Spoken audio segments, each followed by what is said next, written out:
So today we've come on a little road trip to try and answer one of the most commonly asked questions, which is all about nutrition. We know what we put in our bodies is so vitally important to allow us to be able to get the best out of the performance of our bodies, but quite what to put in has always confused me a little bit. So we've travelled to Solent University today to meet Dr Alison Hill, who's going to help solve some of our problems. So Ali, please help us. So the first thing to think about really is what you do, what you drink when you're training, or what you eat. And there's a number of different options that you've got. If you're going under an hour, water is perfectly fine. If you're going above an hour, you need to start thinking about getting your carbohydrates in just to keep that energy levels up really.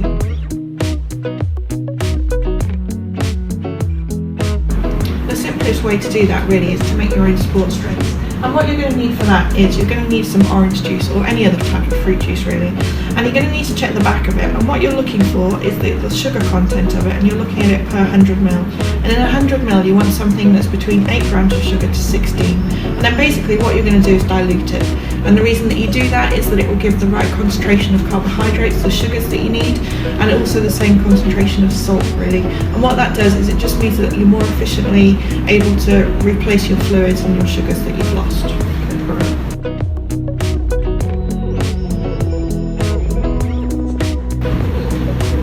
all I'm going to do is just dilute it with water, and we're just going to go 1 to 1, because then I know that it's got the right concentration that you need.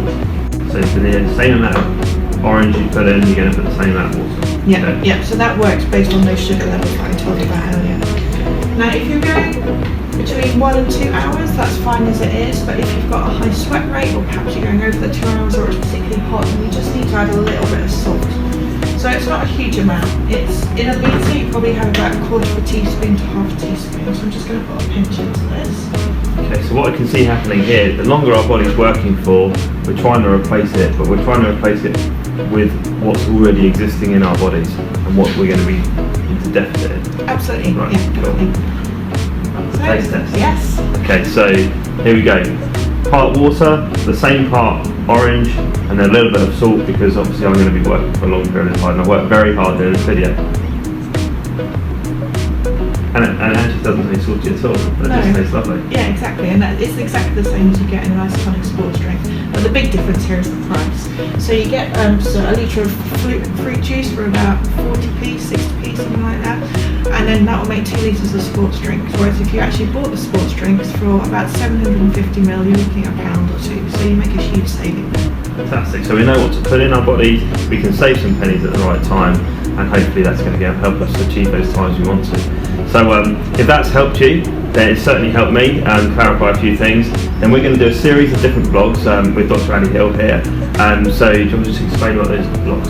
Yeah, so the vlogs are really about the most common questions that you think that we get asked a lot when you're doing races like this. So we're going to cover a number of things, including hydration, how to tell if you're well hydrated. We've got the sports drinks recipe up there, what to eat when you're training, and then also leading up to the day, how to carb load as well for the longer distances. Fantastic, and we know that's going to make such a difference. We've all gone on training runs or done competitions where we ran out of fuel, so hopefully this is just going to help that smooth that transition right out, and hope you get the best out of your journey to the New Forest Marathon. So I'm going to enjoy this, and we'll see you shortly online or via email or on our website for the rest of those vlogs.